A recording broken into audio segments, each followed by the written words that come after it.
I hate to be the messenger of bad news, but Anthony Joshua can't outbox Andy Ruiz. Like, he can't do that. When have you ever seen Anthony Joshua on the back foot outboxing a guy? When have you ever seen him do that? When have you ever seen Anthony Joshua using his legs? Using his legs. His legs. That's very important. His legs. To evade punches. To have his opponent follow him. When have you ever seen that? When have you ever seen Anthony Joshua use his legs to outbox an opponent? Because that's what people are saying he needs to do, or he's gonna do. I saw a dude on Twitter say that I can't wait to see Andy Ruiz get outboxed by Anthony Joshua, right? I can't wait to see that. But how can somebody outbox you who's never been known to be a guy who outboxes his opponent? How many times have you found yourself saying, oh, Anthony Joshua outboxed this guy? It doesn't happen.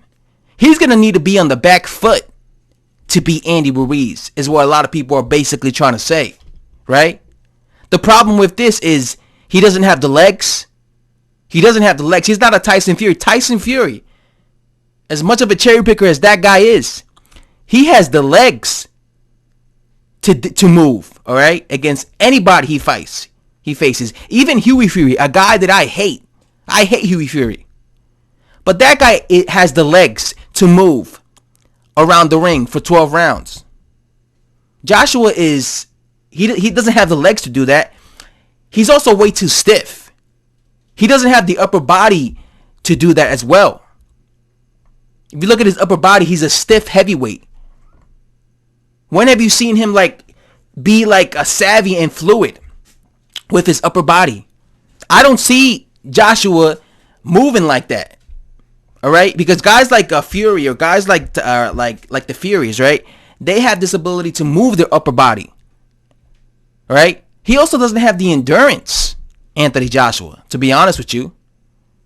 Because if you're planning on outboxing a guy, that means you're planning on going the distance. That means you're planning on doing that for 12 rounds. The problem with Joshua is he has terrible stamina. What's going to happen if he's midway through the fight doing that, playing the boxer, and then he starts slowing down because, I don't know, he was using his legs for 5 rounds? Meanwhile, he had Andy Ruiz stalking him, so that, I don't know, tends to drain you as a fighter? What if he finds himself in that situation? You know what's going to start happening? He's going to start slowing down, and Andy's going to start catching up. And before you know it, the punches that weren't landing on Joshua in the first 5 rounds are going to start landing on him, like that right hand that he caught him with in the first fight, like those hooks that he caught him with in the first fight. And the problem with this is once Andy gets in close to Anthony Joshua, Joshua does not know. Listen, there are fighters out there that when a guy actually gets in close and they start throwing, and they start letting their hands go, like throwing hooks, you literally see them dodge the punches. They have this ability to use their body, their upper body, to move and avoid the punches. Like Tyson Fury, when you see Tyson Fury pinned up against the ropes and you see someone throwing punches at him, especially hooks, you see Tyson Fury literally use his upper body to move out of the way, to dodge, to slip. Kind of like Floyd Mayweather Jr. used to do that a lot. You see him pinning against the ropes, somebody's throwing punches at him, and he's just moving his upper body, slipping everything. Right? If Ruiz ends up getting close to a tired Joshua like that, he's not going to be able to fucking do that to avoid the punches. He's not going to be able to fucking do that because he doesn't have the upper body movement to do that. He also doesn't know, and then what happens when he gets caught with something and he gets hurt? He doesn't know how to, you know what he tends to do? He tends to fight back because he doesn't know how to survive. What Joshua needs to do is when Ruiz gets in close, he needs to hug him. He needs to lean on him. So he does not allow Ruiz to let his punches go. But Joshua doesn't have the ability to do that. He hasn't been taught to do that. So what happens is when Ruiz gets in close and he starts letting his hands go and he catches Joshua, instead of Joshua holding on to buy some time for himself, you know what he's going to do? He's going to try to fight back while he's hurt. And he's going to leave himself even more open to getting hit with another punch by Andy. And he's going to get hit again. And then he's going to find himself on his backside again, hurt. Because the thing about Joshua is he doesn't have the best chin out there, does he? He doesn't have the best punch resistance. So and Andy already knows he has the punching power to knock him down and to seriously hurt him as many times as he wants, as long as he lands. So he's going to be going into that fight knowing that all I got to do is land, baby. That's all I got to do.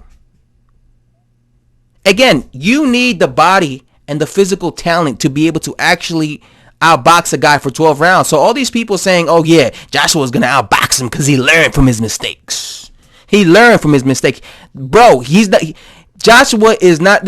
Sugar Ray Leonard fought Roberto Duran the first time. Sugar Ray Leonard was known as a boxer, right? He was very fast. And the first fight, Sugar Ray Leonard decided to go toe-to-toe with Roberto Duran. And that cost him big time because he lost against Roberto Duran because that's what Roberto Duran wanted him to do. He wanted him to fight toe-to-toe with him. So he ended up losing that fight against Roberto Duran, you know? He ended up losing it against him.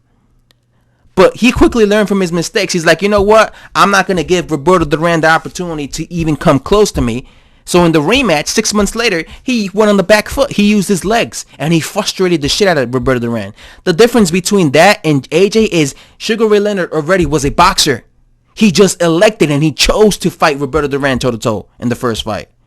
But he, because he had the talent, he was able to change his style up in the rematch. Joshua has never been a boxer like that.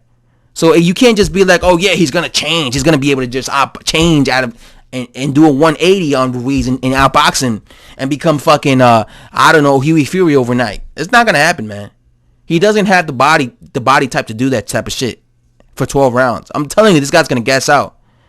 You guys already know how poor his endurance is. Anyway, guys, that's it. I'm out. Peace.